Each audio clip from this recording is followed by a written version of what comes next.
All right, election news for you now. With about 5.7 million votes up for grabs in KwaZulu-Natal, the race for the control of the province is certainly heating up. With just 8 days before the elections, the IFP leadership is today campaigning in the eThekwini metro in Kwa-Mashu township. Now, the 49-year-old is fighting to win back the province as it lost to the ANC back in 2004. That's the IFP presidential candidate. Let's get you a sense of what else we know so far. Bring in Jade Paulse, who's part of our team watching developments in KwaMashu. She joins us now live. And yeah, we certainly get the sense that the temperature is heating up there, Jade. What are people on the ground, though, saying?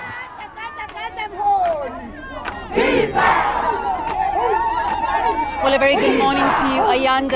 And the 29th of May is looming. We're 8 days away from the elections, and parties across the province are doing all they can to sway and to persuade voters to vote for them. Here in KwaMashu, no different. The IFP's hit the ground running. They are doing a door-to-door campaign, speaking to voters. We've also spoken to some of the community members about some of the challenges that they have on the ground. But to speak to the IFP and get a sense of how the campaign has been going in eThekwini Municipality, I am joined by the IFP candidate, Premier candidate Ntuli. Thank you so much for joining us, Mr. Ntuli.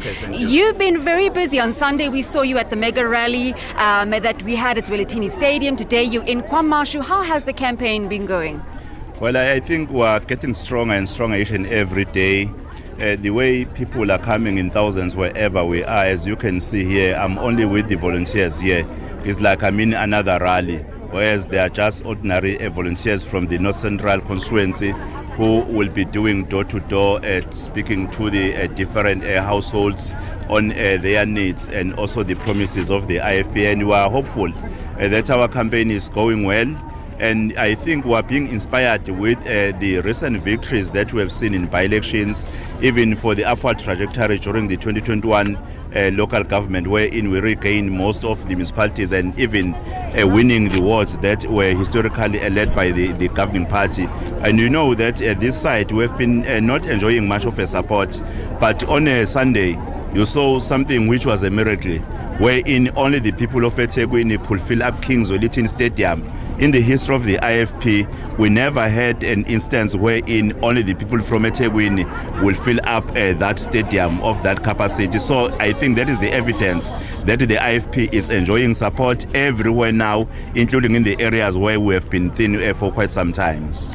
We know that the IFP once led KwaZulu-Natal as the governing party before the ANC came in. For those voters who are watching back at home and are saying to themselves, should the IFP come back into power, what will you do differently? We have a good track record in this province. We invested a lot in the infrastructure.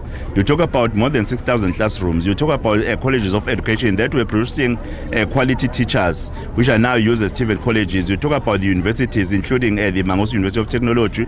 You talk about the attraction of the investors into the province, wherein people were employed, and the economic situation of the province of Natal was making it, in fact, a good province to live in.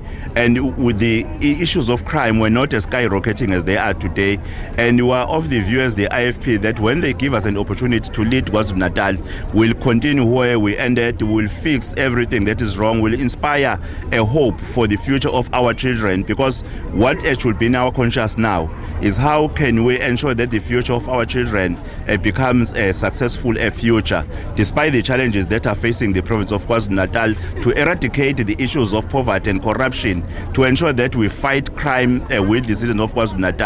We are hopeful that the people of KwaZulu-Natal will be understanding our, in fact, beliefs in terms of the economic development. You recall the inception of Ithala Bank, which was meant to assist the emerging entrepreneurs or business people.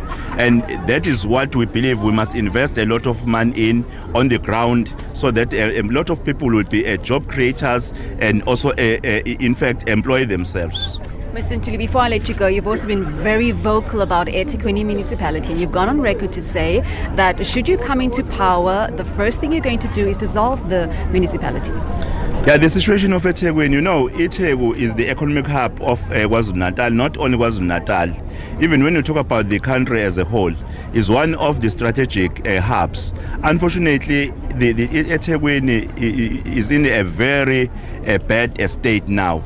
You talk about the sewage spillages in the yards of the people, in the roads. You talk about the stormwater drainages that resulted to the disasters to kill so many people. You talk about issues of failure to provide water on daily basis. You talk about the dilapidating buildings in eThekwini.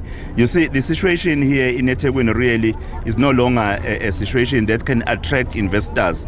And we are of the view that the government of eThekwini have failed the people. People are still living in shacks, whereas there is a huge amount of budget which was meant to build houses for the people. People who were affected by the disasters are still in temporary shelters. And we are of the view as the IFP that the leadership of eThekwini have failed the people.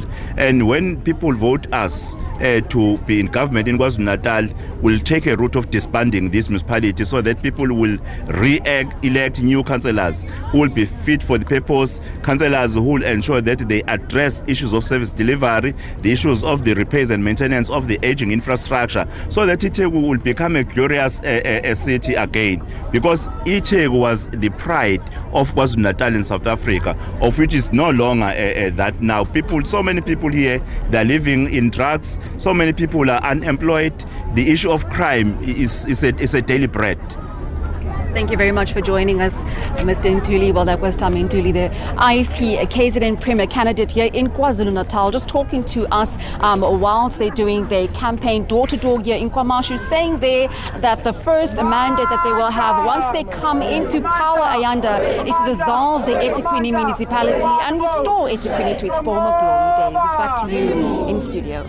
All right, Jade Paulse, thanks very much indeed. The election temperature heating up, so to speak. Jade is live to us there from KwaMashu in KwaZulu-Natal.